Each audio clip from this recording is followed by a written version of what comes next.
Hello, hello, hello, and welcome to Read with Me on the Little Money Bible 10 Laws of Abundance by Stuart Wilde. We're currently on law number 3. So, super excited to dive into it. My name is Vanessa Black, and excited that you are here. And we're about to dive into this incredible law, which is called the law of money and distance. We went over the law of flow, we went over the first chapter, the law of abundance, is natural and God given. Okay, those are the two we went through, and we're about to dive into the law of money and distance. So let's get right into it. Okay, it's been amazing so far. Really, really incredible insight and information that we can just apply into our lives and be aware of. So, the law of money and distance, here's the concept. In order to be abundant, we have to be close to money. Often, our relationship to money follows a push pull, love hate pattern similar to our other relationships. Sometimes a marriage or an interpersonal relationship may seem intimate on the surface, but in reality, it might be quite distant on an emotional level.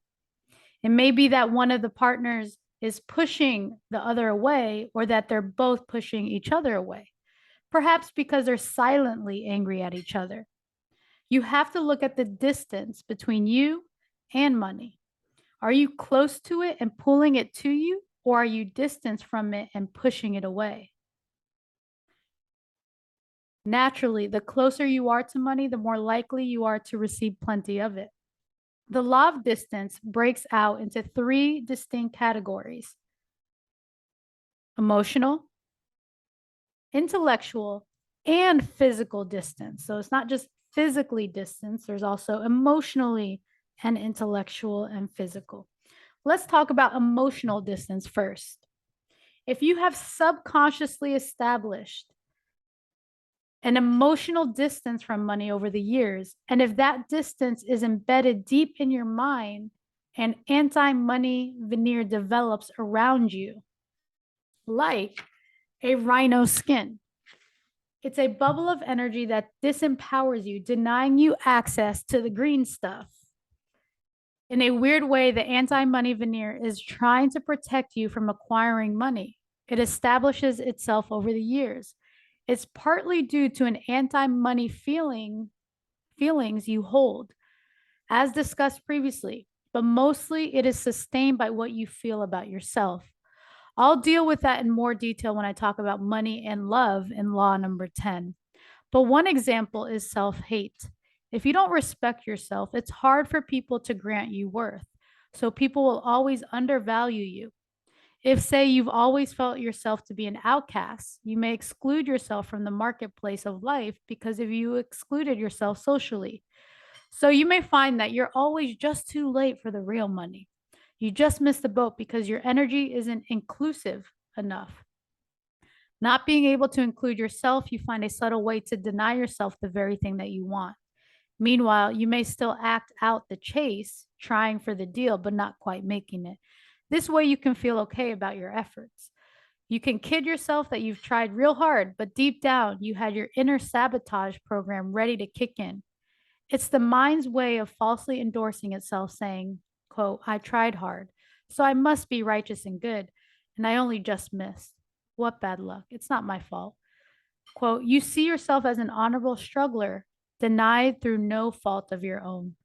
Similarly, if you don't feel you are worthy, or if, say, toxic shame was imposed upon you at a young age by your family, you may feel bad or worthless. So it may be hard for you to know you are worthy of love and appreciation. And in this case, you'd also have the tendency to give yourself away too cheaply. You become the suffering servant, abused and vilified no matter how sincere you are. It's your shame coming back at you. It's very subtle sometimes. Shame is a rotten little critter that tries to eat your sandwiches when you are least aware. Shamed individuals beg for approval by undervaluing themselves. No matter how good they are and how much they do, they will never feel worthwhile until they heal the shame. If shame is a problem for you, read Healing the Shame That Binds You by John Bradshaw. It's a wonderful book, and Bradshaw is a cool dude. He'll help you get your head around the problems of toxic shame. Shame and self love is another one of those seminars we sign up for. You heal it by accepting yourself. Easier said than done for some, but in the end, you have to let go and not resist. You have to control your mind and come to reconciliation. Quote, I am what I am, and what I am has a spark of the God force in it. And the God force is all compassion and forgiveness. If I can align with that compassion and forgiveness, I can forgive myself and go past my shame, which after all may not amount to very much anyway. By the way, make up your mind to forgive others for their transgressions. You can never forgive yourself if you hold on to antagonisms.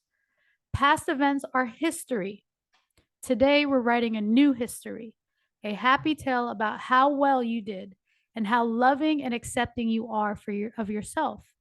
It's a little book written in the stars called Cutting Myself Lots of Slack, a bestseller, I reckon.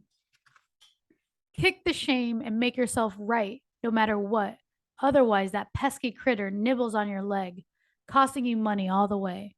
Don't undervalue yourself to win acceptance. Remember, there's no shortage of money, and it's fair and reasonable to charge for your energy and your time. It's the way you endorse yourself. Obviously, you can't go over the top and start asking ridiculous prices, but you can start upping your price. Paste up a new price list in your mind. Stick 10 or 15% on it right now, today. Then put 20 or 30% more energy and value into what you do. In a month or two, you can announce the price hike. Then several months later, you can announce another price hike, just as fast as you feel good about yourself.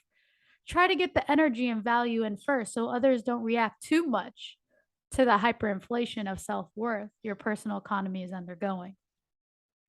To close the distance between you and money, you have to detach from a negative self-image, and you must include yourself in. You have to join money and life in your feelings. You have to make yourself right and okay. You must know you are worthy, but more than that, you must be able to tell others you are worthy by asking for their money without allowing self-hate and shame to bite your bum. Many believe that asking for money is unholy or wrong. Most won't even admit they want the money they are asking for. Weird. Our society is pre-programmed to keep us all poor. You don't have to ask for oxygen, and money is a type of oxygen. You can't operate out of it. If I don't breathe, will you love me? If I don't charge you, will you consider me holy and good and a nice person? Will you accept me? If asking is an issue for you, practice, practice, practice. Start at the bathroom mirror. Imagine your customers, boss, whomever, they're in front of you. Imagine them asking you, how much do I owe you? And see yourself smiling as you pause to mentally double your price. And listen while you say unashamedly, $30,000, thank you. See your hand out, waiting to receive your self-worth in the solid particle form. Once you realize that the emotional distance between you and money might have occurred because you've acted against yourself in the past, disempowering your chances, establishing a distance between you and money, you can fairly easily click your mind and start including yourself. A good thing to do as part of your abundance affirmation is to include yourself in socially. Go to the street party, show up at the dance, attend church, seek people out, and make it a discipline to include yourself. Remember, the more you know, the easier it is to make money. People are the custodians of the planet's wealth. Knowing people is almost as good as cash in the bank. If you have created an emotional distance between you and money in the past, take a moment to ponder on what those emotions might be. Write them down and really look at them. See where they came from. Then realize that all you have to do is change your mind and act out that change by sidling up to where the moolah is. The moolah. At the same time, you have to work on how the bubble of anti-money protection built up around you. Some of it is shame, as I said, but most of it is suppressed anger. Once you identify what feelings you have suppressed, you can start owning them. Once you realize you are angry, you can release it. Whack the cushions with the bat. Okay, rant and scream and shout. Release the anger saying, I am angry because I'm not getting paid as much as I'm really worth. Let it go. You can change the situation later and raise your prices. But first, you must release the emotion. You can't get a pay raise when you're angry. People will react to the negative energy, and will resist you. They'll perceive consciously or subliminally that you don't love yourself. So why should they acknowledge you? They may even try to cut your money because they see that you are devaluing yourself. Write down on a scrap of paper what it is that irritates you or frustrates you, the things that make you angry about money, and the way it flows into your life. If you perceive and if you perceive that certain people are blocking your access to money, include them on your list. Try to be honest with yourself. Telling yourself little fibs and being covert with yourself is partly how you establish the distance in the first place. Truth may be uncomfortable in the short term, but it's preferable to the long-term frustration, anger, and struggle that come from a lack of awareness, especially if you have to sustain a lot of half-truths or lies. Say, for example, you tell yourself that you're working hard, but you know that you are mostly doing busy work and avoiding the difficult stuff, and that you're loading up on actions that look good but get you nothing. If this is so, you might get very pissed off by your lack of results without being aware that you are acting as a terrorist against yourself, sabotaging your bottom line. Once you are honest, you can make adjustments. If, for example, you kid yourself that you are brilliant at what you do, when in fact your performance is sloppy and inferior, it limits your ability to get the truth and really improve. Usually, you'll claim that your lack is because of outside forces, luck, or whatever. Most people you meet are fairly useless at what they do. You know that because you see it every day. Now, this sloppiness of attitude, this laziness and lack of effort does not necessarily apply to you, but we can all evaluate and improve, can we not? On the other hand, you might have created an emotional distance between you and money because you have capped what you will give. So you might eke out your energy, limiting what you will provide or do for others, while expecting the universe at large to dollop great quantities of goodness upon you effortlessly. You have to be ready to serve and to give. You don't have to give money away necessarily, especially if you don't have much, but you do have to give your heart. You have to be emotionally generous and willing and open, not tight-assed and closed. If you expect the universe at large to increase your income 10 times, it's hard for that to happen if your heart is closed and you are no bigger as a person than you were before. It's simple to comprehend. Big heart equals big money. Little heart equals little money, and lots of rip-offs, missed opportunities, deals that go sour, etc. Ad infinitum, easy peasy, lemon squeezy. Anyone can work that out. So closing the emotional distance means opening your heart, going past your resistance, stepping up to bat, and including yourself in this process of life. You have to be present and aware. You have to join, not avoid the issue.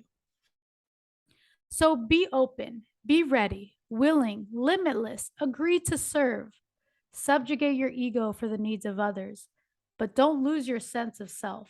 Be available, open, and ready, but don't give yourself away either. You can hold on to a strong sense of self-worth and still serve others. It's part of our great lesson in life. It's the act of going from a limited perspective to an infinite one that says, money is everywhere. And the more open I am, the greater the potential for me to pull the opportunities from everywhere. Many people resent money because they feel life hasn't been fair to them, that they've worked hard and haven't received as much as they should have, or that they are paid less than other people with inferior qualities to them. However, harboring these negative emotions only widens the gap between yourself and money. The other concept that fuels this emotional distance is the idea that somebody ought to provide for you, that somehow the world owes you a living. The world does not owe you a living. You have to nurture and provide for yourself. This is a secret to closing the gap between you and money. Rather than blaming others or projecting your disquiet, lack, or anger about money onto other people, begin to own your feelings. The intellectual distance between us and money usually results from a lack of understanding or knowledge. Sometimes we just don't owe enough, don't know enough about what we are trying to achieve, or we are not well versed in the conditions of the marketplace, the ebb and flow of transactions.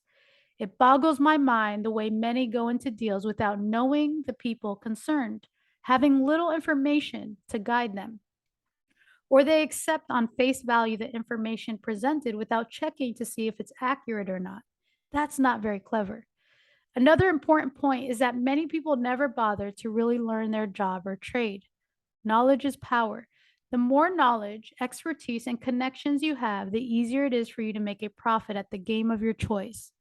If you are a commodity trader, for example, and you specialize in pork bellies, you are in a worldwide casino that's betting on the ups and downs of pork belly prices. You should be up to date on what's happening at the piggery. You should be well connected with institutions in the trade and in the flow of information. And you should know how to get hold of the information independently and quickly. It's difficult to compete against a casino that is better informed and better financed than you are. To survive in the commodities market, you need as much expertise as possible and a good dollop of luck. Most people lose. You're up against the pros. And although you might have a hunch and hit a winner from time to time, in the end, the odds are stacked against you, unless you know things others don't know. They say that the way to get a small fortune in commodities is to start with a very large fortune. In other words, the market is designed to part you from your money. So ask yourself, do I have enough information about the marketplace and or the particular area of creativity I want to be involved in? Am I a long way from the flow of information, an amateur in a professional's world, or am I ready and up to bat? Maybe all you need to experience real abundance is to improve your knowledge and close the intellectual distance. In passing, let me mention another thing that can cause intellectual distance between you and money. There are a lot of money snobs out there, people who believe money is beneath them and that it's not stylish or proper to go for the cash. They're elitists at heart, so they seek to elevate themselves above the concerns of common people by feigning a disregard for the things that concern ordinary folk, things like earning a living and turning a buck. Sometimes elitism is a social class thing. Sometimes it's a form of spiritual elitism where a person feels far too holy moly to be dealing with the trappings of the real world. Don't be a money snob unless, of course, you've inherited millions, then you could do what you like.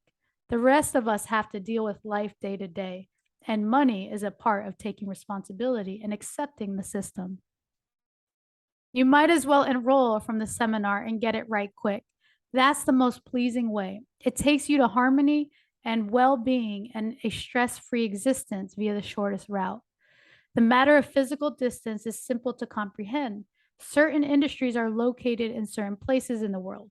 If you're a long way from where the action is, you may want to consider closing the gap. For example, if you want to make it big in movies, you're more or less got to be in New York or LA. It's pointless being in Arkansas if you want to be in films. Closing the physical distance is a matter of showing up in the marketplace, becoming a face that people know, demonstrating your experience, and getting into the loop where the movers and shakers are. People who could bestow great opportunities upon you, perhaps hire you or give you a contract, aren't scourging the distant hills for talent. They're in the flow.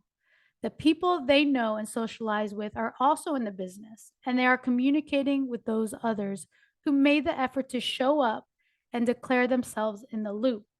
So, to make it, you have to go beyond your resistance, your shyness, or inhibition and head into the marketplace. It doesn't matter if you're not ready. If, say, you're a composer of pop music and you haven't got all your songs or your demos together, you still got to declare yourself in. It's a physical emotional, and intellectual declaration. You have to know what you're doing, be aware of which record companies are buying what acts, who's up and who's down, what's happening and what isn't. It's also a physical declaration of saying, quote, I'm going to go past my shyness and I'm going to make the connections and enter the loop, because knowing people is a very big part of closing in on my dream. I'm going to appear and play my songs in clubs. I'm going to put out demos and I'm going to become a commodity. Sooner or later, I will be noticed and a great prize will descend upon me. Metaphysics. The metaphysics of distance is connected to the subtle bioelectric energy field that surrounds you. It is a map of your feelings. When you're a long way from money, emotionally, intellectually, and physically, your subtle energy will lean forward toward the few money sources you do have. It will lean against people begging for opportunities, begging for life to cut you some slack, or begging for a miracle to cover your phone bill. Your subtle energy becomes sloppy because you're leaning away from your power toward what you perceive as a lifeboat. When you are solid, when you are taking action, working on yourself, your etheric is strong and powerful. It's not leaning up against life, trying to pillage it. It is standing straight, saying, I am working on myself, collecting knowledge, processing my feelings, improving my performance. I bought myself to the marketplace and I'm at peace with myself. I know money flows. I know fantastic opportunities are available to me. I don't have to lean against people. I can wait, watch, and pick my moment. I'm not whining and begging, globbing onto people like some sort of sticky goop, hoping they'll elevate me or cut me a special deal. In the metaphysics of distance, you don't lean up against what you want, because in doing so, you push it away. Stand straight, nurture yourself, crown yourself king or queen, and work on things that are practical, things that endorse and help you. Action. It's a simple thing to sit in meditation and differentiate between your intellectual attitude to money and your deep inner feelings. Most people would like to have more of it, but you have to ask yourself if there is a contradiction between what you say you want, for example, hey, I want more abundance in my life, and what you actually feel. Closing the emotional distance is just a matter of deciding or looking at what your deep inner core beliefs are about money. How you will emotionally get off the island of lack and row yourself over to the mainland where the market is bustling with activity and cash is flowing. In a moment of quiet time, write down a list of these feelings and attitudes you have about abundance. Be aware of any non-actions that you have distanced you away from money. Be aware of any, again, non-actions that have distanced you away from money. Try to discover your core beliefs. Who are you? What would make you happy? What's real and possible and fun? And what's just the ego's disquiet? Delve deep within and ponder. Pondering is a good medicine. Discovering what you really want saves you endless confusion and wasted energy. Good line.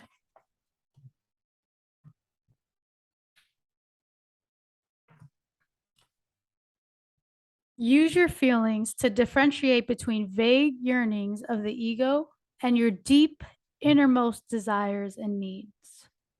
In this way, you will eliminate blocks and highlight any contradictions that may exist. For example, many would like to be millionaires, but subconsciously, they know that making millions often takes a lot of effort. And with that comes a lot of stress. So intellectually, they would like millions, but their inner truth is different. In effect, their subconscious protects them from something that sounds good to the ego, but would actually be a living nightmare. Looking at the distance between you and money teaches you things. Perhaps all you really need is a bit more money and a bit more security. Now, it may seem an odd thing to say, but you can't get security by earning money. You can't get security by earning money. Earning money involves activity, and all activity burns energy. So eventually, that energy burnout makes you insecure. Low energy equals fear, high energy equals security.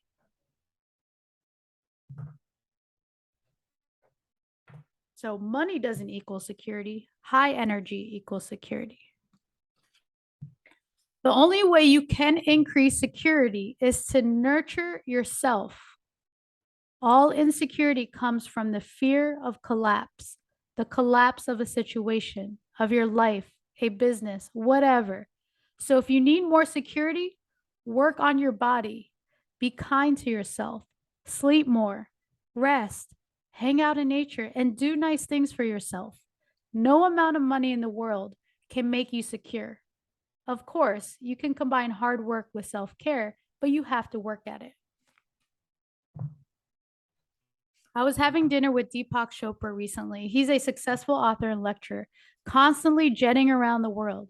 Yet he maintains balance by finding time to work out no matter where he is and by maintaining a very healthy diet.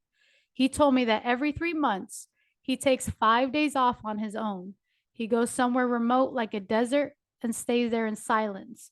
No phones, no people, nothing but him in silence. It's a brilliant idea. He rebuilds his energy by pulling back, and then he's ready to zip around for another 3 months. Get in touch with who you are. See which motivations are and which ones just come from the intellect and ego. Perhaps you don't really need the aggravation of piles of activity and responsibility. Perhaps all you need is a carefree life with some good creativity, loads of friends, and plenty of fun and games. In the end, you must both take care of the inner spiritual self and satisfy the many needs of the outer self. It's a balancing act, like everything is a balancing act. If you look within and discover that making piles of money is your thing, but you worry about the contradiction that may exist within you, don't despair. It's easy to change the subconscious. You just tell, if you just tell it, you have decided to change. You can easily rewrite your subconscious mind. You just keep telling it something different. You may have to do so over a period of days and weeks, but it's simple to agree to change your mind. It's also easy to see that abundance comes from closing all the gaps. That idea of itself gives one a lot of hope and determination for the future. And of course, it's not just the emotional, intellectual, and physical gaps between you and money. The real gap is always between what you think you want and what you actually want deep down. That is powerful.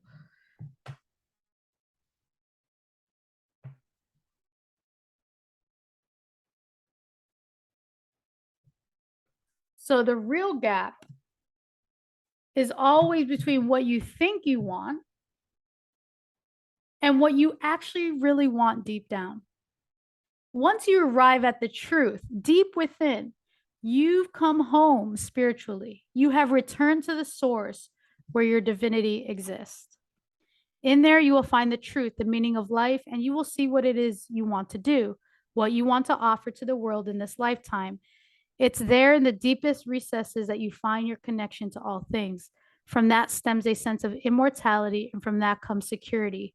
Bingo!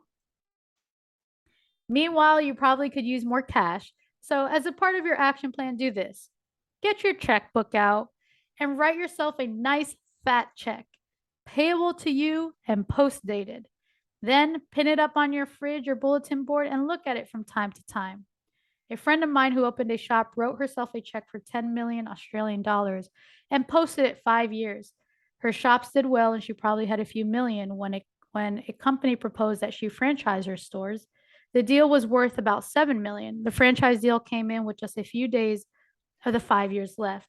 In the end, she decided she was into creativity, not into accountants and lawyers and all the stress that comes with a deal like that. So she didn't follow through. She was satisfied, though, because the universe did provide her check to be made good, even though she didn't take the potential 7 million on offer, which would have given her a total of 10 million. I'm sure she'll get her 10 million in the end. She'll just go about it in a less stressful way, a way that suits her creativity. Awesome. Very, very powerful chapter on the law of money and distance. Let me know what you got out of this in the comments. Let me know your thoughts. Looking forward to hearing it. But so true. How are you going to close the distance physically, emotionally, intellectually? What are our deepest, the real gap he mentions is from really getting clear on what we really want deep down inside, not just what we say we want. Or a lot of times we attach to other people's goals, but what looking inside, what do you really want deep down inside? And then making the decisions based on that will allow you to stay in flow, and these decisions that we have to make sometimes happen all the time. Do we want to go into that do we want to go into that something comes to mind of something that happened earlier on this year. It was a decision of like, do you want to fight against what's happening? Okay, that may cause stress. It's going to cause more time to not be in the flow because you're thinking of that. Or do you want to just settle for what that was and take the loss, which to me is really not the loss, because you're actually gaining, because you're gaining more peace that allow you to flow for greater abundance to head your way. So very, very powerful. Super excited about that. The next Read With Me session, we're going to dive into chapter 4, which is a spiritual law of supply and demand, page 37, the spiritual law of supply and demand. Hope you have a beautiful, abundant rest of your day and week and months. And, it's just practicing these things that we're learning to close the gap and just flowing, allow ourselves to flow and close the distance. And I love how in that chapter he mentions, don't be snobby, where people think, you hear in society that snobby is wanting actual money and believing that you deserve abundance. And he's saying it's the opposite. He's saying kind of money is like oxygen. So don't be snobby and saying you don't need it because you're so spiritual or whatever. Everybody does, but it's being in the flow of that. So I like how he changes that perspective that many people have. Yeah. Hope you have a beautiful rest of your day. We'll see you in the next Read With Me session, and take care.